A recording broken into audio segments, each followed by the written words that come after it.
What's up, everybody, and welcome back to Bonus for Entrepreneurs. I'm your host, Nayo, and I'm excited to be guiding you through this third video now. On imposter syndrome, identifying it and tackling it, right? So big topic here. But before we get started, I want to start us off with taking some nice deep inhalations that will cleanse us and energize us and get us focused for today, okay? So as you are, get comfortable, and I invite you to bring your awareness to the center of your head, right behind your eyes. So just allow your focus to rest calmly behind your eyes. And as you do, become aware of how you're breathing right now. Is it in your chest, shallow, quick breaths? Are you breathing more in your belly, slow, deep breaths? Any combination of any of those options?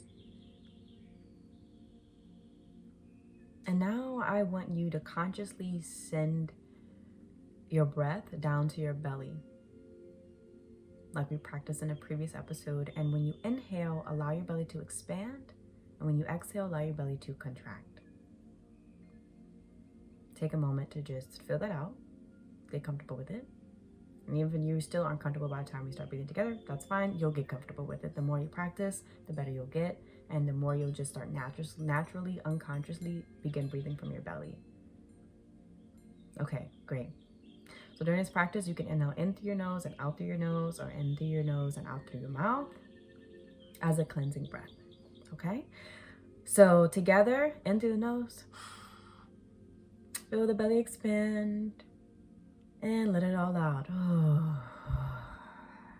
If you'd like to go inside with me, you can. We'll do one more inhale. Fill yourself up as much as you can, and now exhale. And if you like to wiggle a little bit, maybe shake your head, allow any tension to wiggle out, do that as well. This time for our third breath, we're going to inhale and scrunch your shoulders in and just tense up your whole body. Hold it here at the top and let it all out. And one more, we'll tense everything up. Hold it here and let it all out.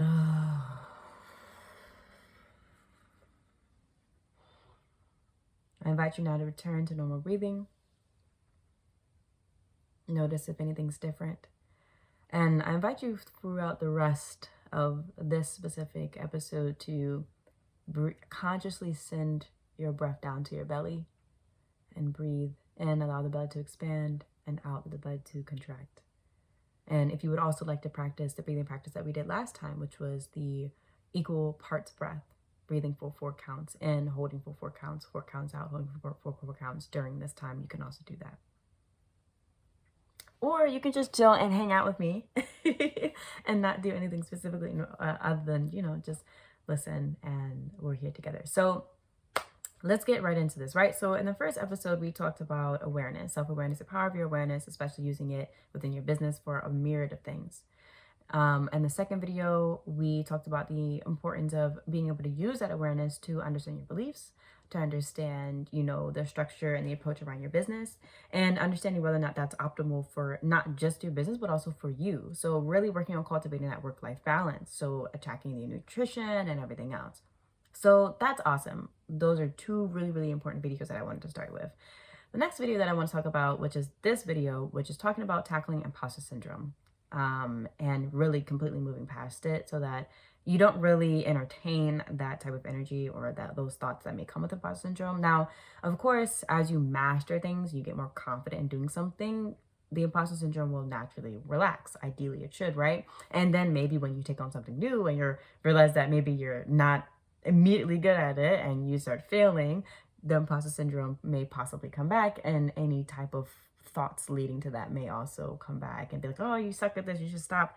No, right? So if there's anything that we can learn from getting good at something, we understand that it takes practice. It takes daily practice. It takes concerted effort. It takes conscious awareness for us to want to get good at something, or for us to want to become an expert in our field. We have to consciously go out and put our work out. We have to constantly go out and let people know who we are. They have to constantly see us. We have to show up not only as ourselves, but show up for our business, especially if we want it to continue to grow and expand. And we want to be authorities in our business, or be a successful musician out in the industry, and get more fans, or an artist, a creator, whatever you're creating, whatever business you are putting out there, whatever your thing is, whatever you're doing, you know that it takes every single day for you to show up for that thing, right? And just like how we talked about in the previous episode, that also means that every single day you're showing up for you. Because the moment that you're going out every single day to do that thing that you know you want to do, that is also you showing up for yourself. But you also want to make sure that you're not getting lost in the sauce and only ever focusing on the thing and completely losing sight of yourself. That's where we discussed cultivating that work-life balance. And hopefully the worksheets that accompanied episode 2 were helpful for you. So specifically for imposter syndrome, I want to give a story about myself, because I feel like it's really important for me to address some of these things. But there's a couple of different things that imposter syndrome can do. It can try somehow to convince you that you're not enough, your information's not enough, you're not worthy of discussing a topic, that you shouldn't be doing this, you should just give up and quit, right? Another thing that it might try to convince you of is that there's like no point in you trying to get better at something. There's no point in you trying to master something, or you just keep failing, right? So these are some of the thoughts that may come, and these are some of the thoughts that came to me specifically during my process. And I'm here to say that all those thoughts, those narratives, any of those beliefs that are ultimately centered around, you not being good enough, or you not being worthy enough, or your work not mattering, I want you to completely throw them away. Completely in a trash can. They're gone. Goodbye. Boom. Done. And the trash can could be at the end of the universe. The trash can can be in the center of the earth. The trash can can just be a trash can that's filled with so much immense love. You just fill it with golden love, and it's beautiful. And you throw the stuff in the trash can, and the love just takes over it and turns into something else. Whatever visualization works best for you, I want you to consciously begin working to get rid of that, right? And if you also saw from the worksheet last time, I discussed if there's certain beliefs that you don't want to entertain anymore, and certain beliefs that you want to move into. In that sheet, there's a list of do's and don'ts. I want you to list out your do's and don'ts, and then your do's, only focus on your do's. Your don'ts are there. You know what your don'ts are, throw them out. Focus on your do's, because that's how you're going to begin to shift your narrative, shift your beliefs, shift your focus, and shift some of the things that you know or don't know. And imposter syndrome can seem almost impossible to get over. I know that for myself. So a quick story, right? So when I started EcoWellco myself, originally this whole platform was operating as solely just a podcast. And I felt so good and so confident in the podcast. It started out as me just like describing my healing journey. And at some point in time, I decided to invite other people to also discuss their healing journey and the tools that they were learning that helped them navigate things. At some point in time, that began to expand to get more and more people involved in it. And yeah, now we're here. And also like being in the health and wellness space is really important to me. It's really big to me. It's really helped me to navigate my own personal life as well as my business. And honestly, it's part of the reason why I'm still here.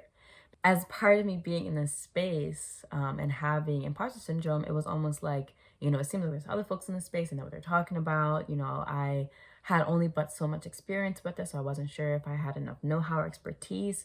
And the stories can go on, right? The narratives around why maybe my work or my story or what I have to share about this is good enough to keep going on and on and on. But the question that I have is, if those stories can keep going on and on and on, one, what's the opposite of those thoughts and those stories? So again, your do's and your don'ts. When you have your don'ts, what is the opposite of the don't? Probably a do, right? If you want something, if you don't want something, what's the opposite of that? Or if you're speaking negatively to yourself, what's the opposite of the negative words? Right? So if you say, oh, geez, I'm such a procrastinator, but even better, if you say, oh, geez, I'm so insecure, a lot of times the opposite of insecurity is going to be confidence.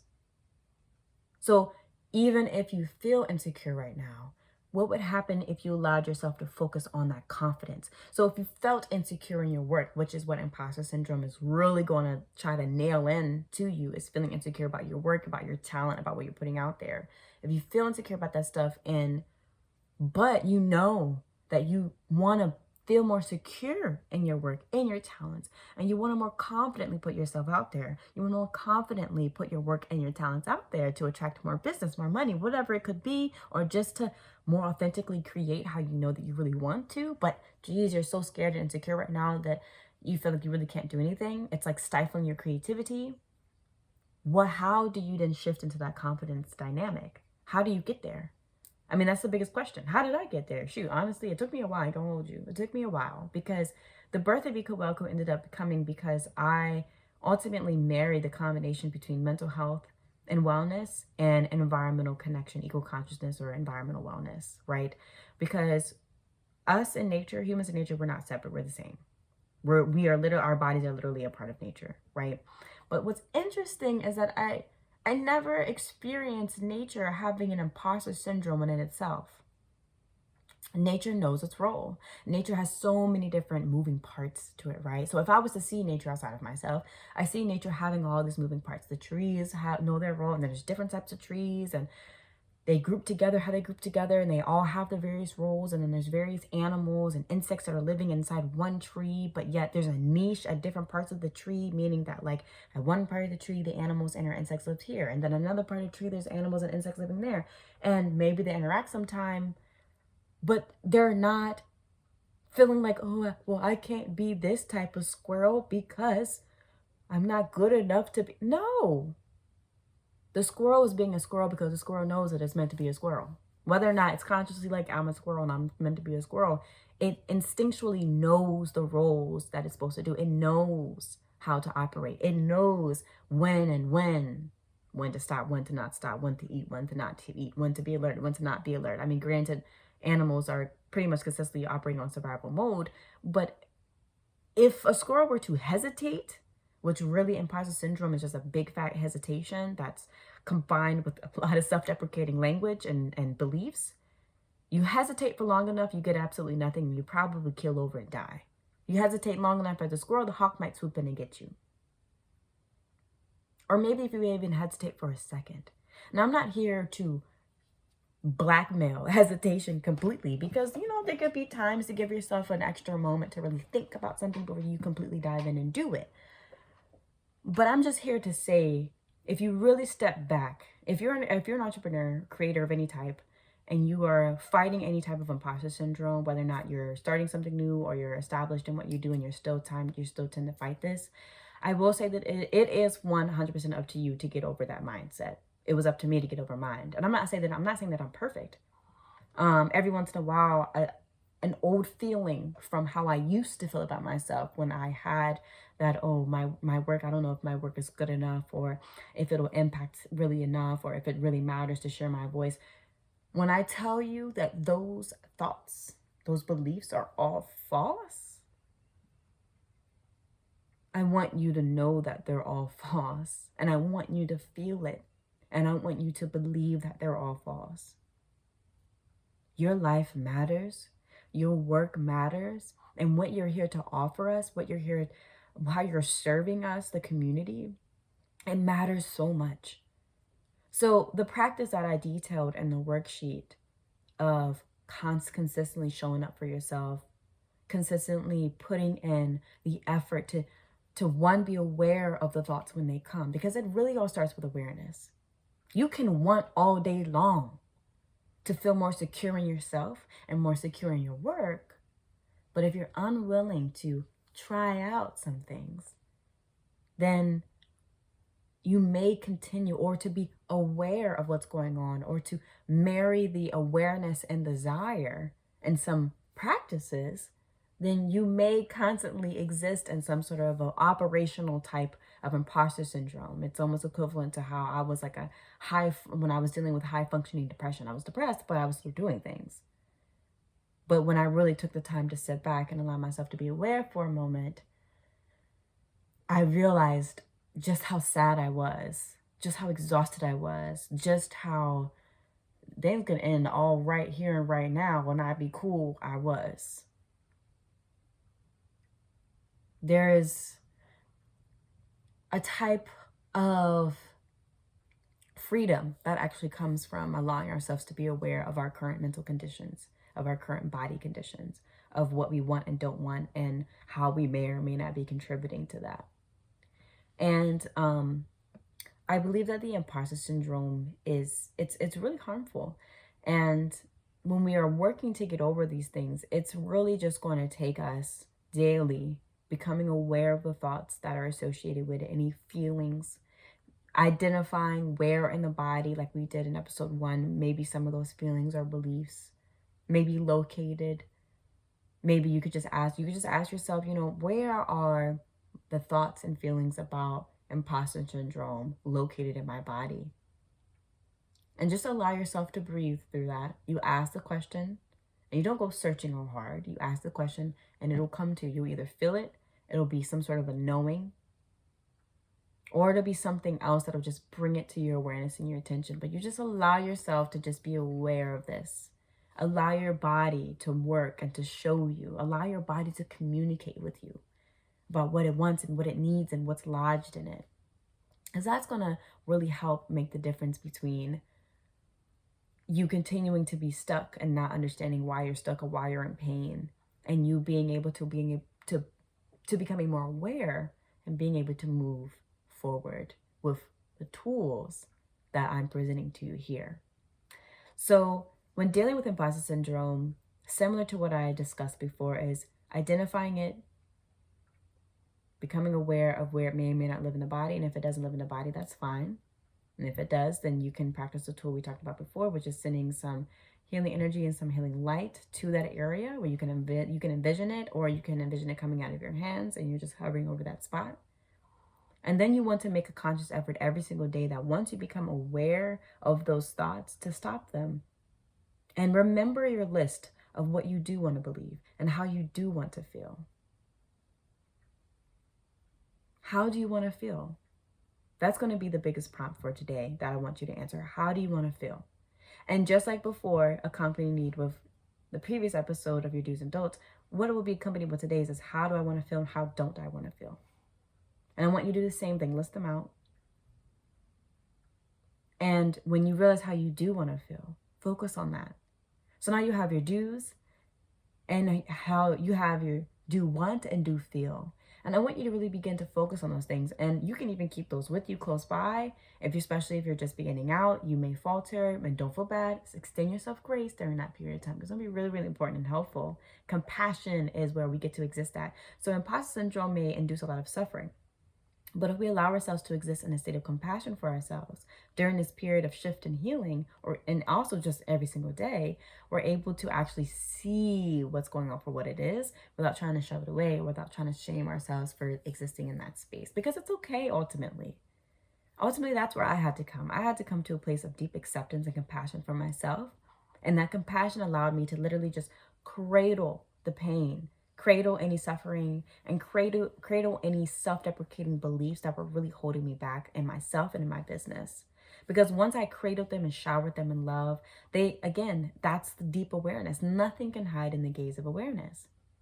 And love is just so overpowering that anything that wants to exist in a completely different frequency can't even exist that long. So I want you to practice becoming aware, noticing where it lives in the body if it does, breaking that up, and then also immediately stopping those thoughts and replacing them with the thoughts of what you do want to have. And with continued and concerted effort of doing this, your brain will shift. This is what we call neuroplasticity. Neuroplasticity is the concept of you being able to learn new things. Your brain can learn, it can change, it can expand, it can get rid of old things, it can build new bridges. Literally, it's your neurons building new connections based on your habits, your thoughts, and overall your behaviors. So if you have, some old neuron, like you have the old pathway and the neurons are shooting down of the imposter syndrome, where it's like, oh, you're not enough, you're not good enough, your work doesn't matter, blah, blah, blah. The less that you send thoughts being neurons down that path, the less structure that whole bridge will have. And eventually that bridge will dissolve because no neurons are going down it. Because you've been redirecting that energy on the path of, I'm confident in my work. My story does matter. My work helps people. My work matters. My work supports my community. My work is well compensated for. My work is so important. You can even take another step to just take away from my work, but I matter. My story matters. My story is valuable and helpful. I am intrinsically valuable. I know how to lead and how to offer myself and my stories in a way that is healthy for me and my community. I'm here to serve in a way that is beneficial for me and my community, whatever it is. You can replace any thoughts that the imposter syndrome may be telling you with the thoughts of what you really want to be thinking, the feelings that you really want to be feeling, the things that you really want to be doing. And you just have to work every single day, decide what new neural pathway you want to build and start sending neurons on that pathway. You can imagine it like in your brain, maybe right here, there's a new pathway starting to form. You're like, yay, I'm sending new things on that pathway, whatever it is. Imagine yourself having the opportunity to stop the old thoughts and bring focus, awareness, and light to the new thoughts. Become aware of what you don't want and send focus, awareness, and light to what you do want.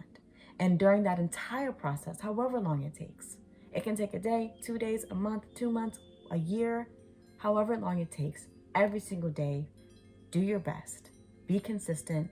Send yourself compassion and gratitude for even doing this and becoming aware, because before you know it, the more you practice, the more your awareness will become stronger and stronger, and the more you'll be able to shift your thoughts, shift your energy, shift your feelings, and shift your end goals. Because like I said, before you know it, that one path will begin to dissolve. And it'll be absolutely amazing, because before you know it, you'll be like, geez, I prayed for this. I yearned for this. I always wondered what it would be like on the other side. And here I am. You got this 100%. If I'm able to do it, I know you can too. And all it takes is acceptance, compassion for the self, more and more love, grace, and gratitude that you even decided to start doing this, that you even decided to start to be real and become aware of what you don't want, what you do want, what you don't want to feel, what you do want to feel, what you don't want to think, and what you do want to think. You are celebrated for even taking that step. Thanks for being here. And I know that you are destined for absolutely amazing things. We'll see you next time. Bye.